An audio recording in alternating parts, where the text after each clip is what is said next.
एक प्रयास चैनल पे आप सबका फिर से स्वागत है। आज मैं सामान्य विज्ञान की श्रृंखला को आगे बढ़ाते हुए पार्ट 7 आपके साथ डिस्कशन करूंगा, जो विभिन्न प्रतियोगी परीक्षाओं के साथ साथ 66वीं बीपीएससी प्रारंभिक परीक्षा के लिए अति महत्वपूर्ण है। तो चलिए आइए शुरू करते हैं। आज पार्ट 7 में आज आप सबके साथ भौतिकी के टॉपिक्स को डिस्कशन करूँगा। तो चलिए शुरू किया जाए।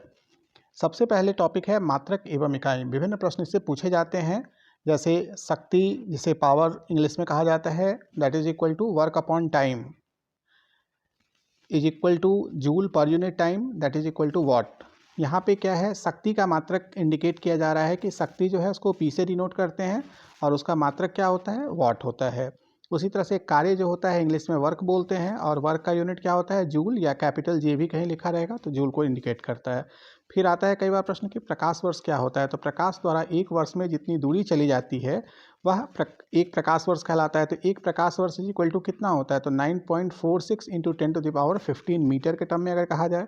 पारसेक के टर्म में कहा जाए कि एक पारसेक में कितना होता है, तो 3 इंटू 10⁻16 मीटर।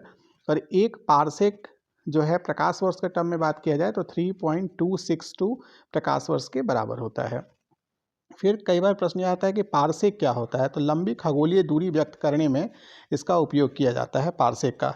जैसा कि आप देख ही रहे हैं कि प्रकाश वर्ष द्वारा एक वर्ष में चली गई दूरी को प्रकाश वर्ष कहते हैं। प्रकाश वर्ष और पारसेक में एक रिलेशन भी है, 3.6262 प्रकाश वर्ष इज इक्वल टू एक पारसेक होता है। इसलिए पारसेक क्या है, लंबी खगोलीय दूरी व्यक्त करने के लिए इसका इस्तेमाल करते हैं। नॉट क्या होता है, तो समुद्री जहाज की जो गति होती है, समुद्री जहाज की गति को मेजरमेंट जो करते हैं उसको नॉट के टर्म में करते हैं। और नौका संचालन या जो नौ संचालन में प्रयुक्त दूरी की जो इकाई होती है उसको नॉटिकल माइल कहा जाता है। दाब का मात्रक क्या होता है, पास्कल होता है। 1 pascal is equal to 1 newton पर मीटर स्क्वायर। ये 65वीं बीपीएससी में पूछा भी गया था। दाब का मात्रक 64वीं बीपीएससी में भी आया था। तो इसमें से कई सारे ऐसे क्वेश्चंस हैं जो हाल ही के बीपीएससी जो परीक्षाएं हुई हैं उसमें रिपीट भी हुआ है।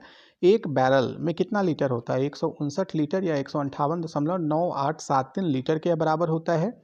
एक क्यूसेक क्या होता है, जल के बहाव की दर को यह इंडिकेट करता है क्यूसेक। डॉप्सन, ओजोन परत की मोटाई मापने में इसका उपयोग किया जाता है, डॉप्सन। अब बात कर लेते हैं मापक यंत्र एवं जो पैमाने होते हैं। तो ये कई बार ये प्रश्न पूछा जाता है। तो जैसे महासागर में कोई वस्तु डूब गई हो तो उसकी स्थिति को अगर पता करना हो कि वो उसका लोकेशन कहाँ पे है, तो उसके लिए क्या इस्तेमाल किया जाता है, सोनार का इस्तेमाल किया जाता है।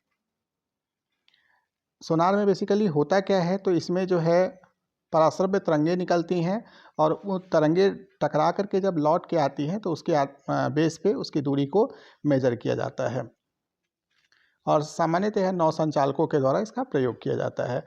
ऑडियोमीटर क्या है, ऑडियो का मतलब ही होता है आवाज़, मतलब ध्वनि की तीव्रता को ऑडियोमीटर इंडिकेट करता है। एनीमोमीटर, एनीमो मीन्स होता है वायु, मतलब पवन के वेग को जो मेजर करते हैं उसको एनीमोमीटर बोलते हैं। टैकोमीटर, टैकोमीटर क्या होता है, क्षैतिज दूरी, लंबवत उन्नयनों एवं दिशाओं के त्वरित मापन के लिए इसका इस्तेमाल किया जाता है। पायरोमीटर या पूर्ण विकिरण तापमापी, 64वीं बीपीएससी में प्रश्न आया था कि 8 क्या करता है, तो 800 डिग्री से ज़्यादा ताप मापन में यह उपयोगी होता है पायरोमीटर। सूर्य ताप मापन में उपयोगी कौन सा होता है, सूर्य का ताप तो बहुत ज़्यादा होता है तो उसके लिए पायरानोमीटर या पायरो हीलियोमीटर का इस्तेमाल किया जाता है। फिर कई बार यह प्रश्न आया है कि गैस का दाब मापन कैसे करते हैं, तो मैनोमीटर के माध्यम से किया जाता है। ओंडोमीटर क्या करता है, तो विद्युत चुंबकीय तरंगों की आवृत्ति मापने के लिए इसका इस्तेमाल किया जाता है। उसी तरह से लक्स मीटर क्या है, तो प्रकाश की तीव्रता मापन में इसका इस्तेमाल किया जाता है। गीगर काउंटर क्या है, पार्टिकल डिटेक्टर है। फोनोमीटर क्या होता है, तो ध्वनि की तीव्रता एवं स्पंदन आवृत्ति मापन में इसका उपयोग किया जाता है। गायरोस्कोप क्या है, तो घूमती हुई वस्तु, जैसे कोई चीज़ घूम रहा है, जैसे लाइक पंखा अगर घूम रहा है, फैन, अगर उसकी गति को मेज़र करना है या कोई मशीन रोटेशन में है, घूम रही है, उसकी गति को मेज़र करना है तो उस कंडीशन में किसका उपयोग करेंगे, गायरोस्कोप का इस्तेमाल किया जाता है। उसी तरह एक होता है काइमोग्राफ। काइमोग्राफ क्या होता है, तो शरीर की क्रियाओं को ग्राफ द्वारा निरूपित करने के लिए जिस यंत्र का उपयोग किया जाता है उसको काइमोग्राफ कहते हैं। जैसे इससे बीपी या हार्ट बीट इत्यादि को मेजर किया जा सकता है काइमोग्राफ के माध्यम से। यांत्रिकी की बात की जाए तो यांत्रिकी में क्या है कि पृथ्वी का पलायन वेग, कई बार क्वेश्चन आया है कि पृथ्वी का पलायन वेग कितना होता है, तो 11.2 किलोमीटर पर सेकेंड होता है। कई बार यह पूछा जाता है कि लोलक घड़ी ठंडी में तेज और गर्मी में धीमी हो जाती है। तो यह प्रश्न कई बार आया है कि लोलक घड़ी ठंडी में उसकी स्पीड कम हो जाती है या ज़्यादा हो जाती है या उतनी ही रहती है। तो एक फार्मूला है T=2π√L/g। जैसे ही g तो कांस्टेंट है, 2π भी कांस्टेंट है और यहाँ पे जो t है और उसके l के बीच में रिलेशन आता है, तो इस कारण से लोलक घड़ी ठंडी में क्या हो जाएगी, तेज हो जाती है तथा गर्मी में धीमी हो जाती है। निर्वात की स्थिति में भारहीनता होती है। मानव शरीर का भार ध्रुवों पर अधिकतम होता है। गुरुत्वाकर्षण का नियम जो है न्यूटन के पहले भी दिया जा चुका था, गुप्त काल में ब्रह्मगुप्त ने दिया था। तो यह भी प्रश्न कई बार आ चुका है कि गुरुत्वाकर्षण का नियम क्या न्यूटन ने ही दिया था, उससे पहले दिया जा चुका था? तो नहीं, गुप्त काल में ब्रह्मगुप्त के द्वारा यह नियम दिया जा चुका था। स्थूल पदार्थों के गुण के बारे में चर्चा कर लेते हैं कि जो वर्षा की बूंदें होती है वो गोलाकार होती है, उसका कारण क्या है? पृष्ठ तनाव के कारण गोली होती है। पानी की बूंदें जो गोलाकार होती है किसके कारण होता है? पृष्ठ तनाव के कारण होता है। द्रव्य बूंद के न्यूनतम क्षेत्र घेरने का कारण क्या है? पृष्ठ तनाव है। ये बत्ती में स्टोव में तेल का ऊपर चढ़ना, ये पृष्ठ तनाव के कारण नहीं होता है, केशिकत्व के कारण होता है। ये गलत लिखा है, इसको काट दीजिएगा। नैनो द्रव्य का सर्वाधिक महत्वपूर्ण गुण क्या होता है? घर्षण होता है, फ्रिक्शन। नैनो पार्टिकल्स जो होते हैं उसका सबसे इम्पॉर्टेंट जो प्रॉपर्टी है वो यही है, घर्षण। तेल का पृष्ठ तनाव पानी की अपेक्षा कम होता है। तेल का जो पृष्ठ तनाव होता है वो पानी की अपेक्षा कम होता है और यही कारण है कि तेल जो है पानी के सतह के ऊपर तैरता रहता है। तो कई बार यह प्रश्न आया है कि तेल पानी के ऊपर क्यों तैरता है? इसलिए तैरता है क्योंकि तेल का पृष्ठ तनाव पानी की अपेक्षा कम होता है।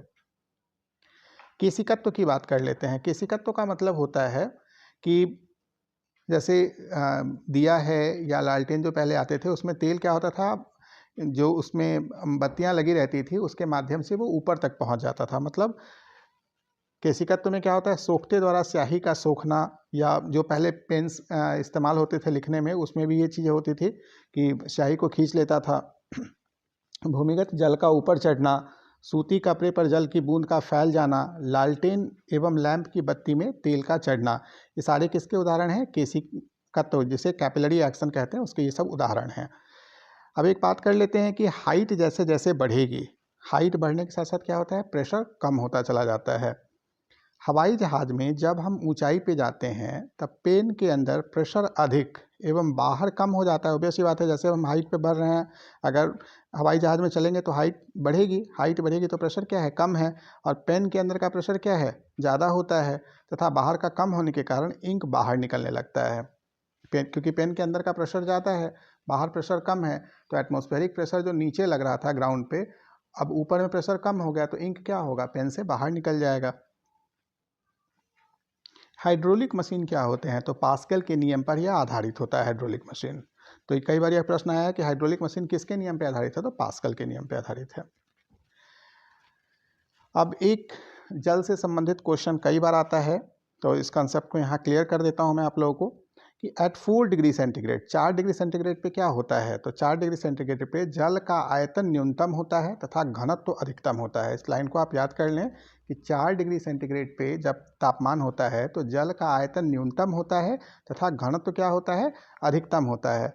होगा क्या इससे? जाड़े के दिनों में जब वायुमंडल का तापमान 0 डिग्री सेंटीग्रेड पे पहुंच जाता है, तब पानी के ऊपरी सतह जब 4 डिग्री के पास पहुंचते हैं, जैसे लद्दाख वगैरह में क्या होता है कि 0 डिग्री सेंटीग्रेड या माइनस में भी टेम्परेचर जाने लगता है, लेकिन जैसे ही 4 डिग्री सेंटीग्रेड के पास टेम्परेचर पहुंचेगा तब जो सतही जल होता है, जो भी वहाँ पे लेक्स हैं या जो नदियाँ हैं, उनके जो सतही जल हैं अधिक घनत्व के कारण क्या होगा?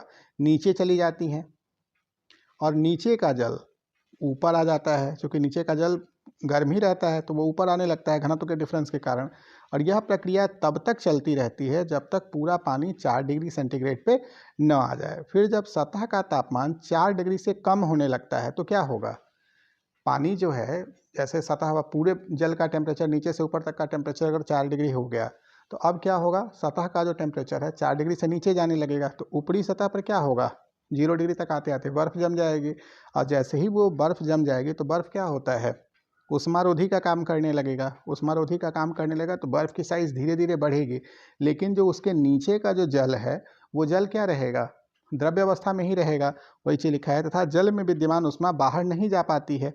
इसी कारण जल तल का जो जल है वो जमता नहीं है, और जो जीव जंतु उसमें रहते हैं, मछलियाँ या अन्य जीव जंतु जो पानी में रहते हैं, वो मरते नहीं हैं। और यही प्रक्रिया अगर बहुत लंबे समय तक रह गई तो भी पूरा नीचे का तल जो है पानी का वो जमता नहीं है, वो लिक्विड फॉर्म में ही रहता है। तो उसके बाद एक और प्रश्न आता है कि वस्तु की अगर मात्रा बदल जाए तब भी क्या ऐसा चीज़ है जो अपरिवर्तित रहेगा। तो घनत्व किसी भी परिस्थिति में अपरिवर्तित रहेगा, चाहे वस्तु की मात्रा कम हो या ज़्यादा, उससे उसके ऊपर कोई प्रभाव नहीं पड़ेगा। तो इस तरह से मैंने भौतिकी के आज कुछ टॉपिक्स के ऊपर आपके साथ चर्चा किया।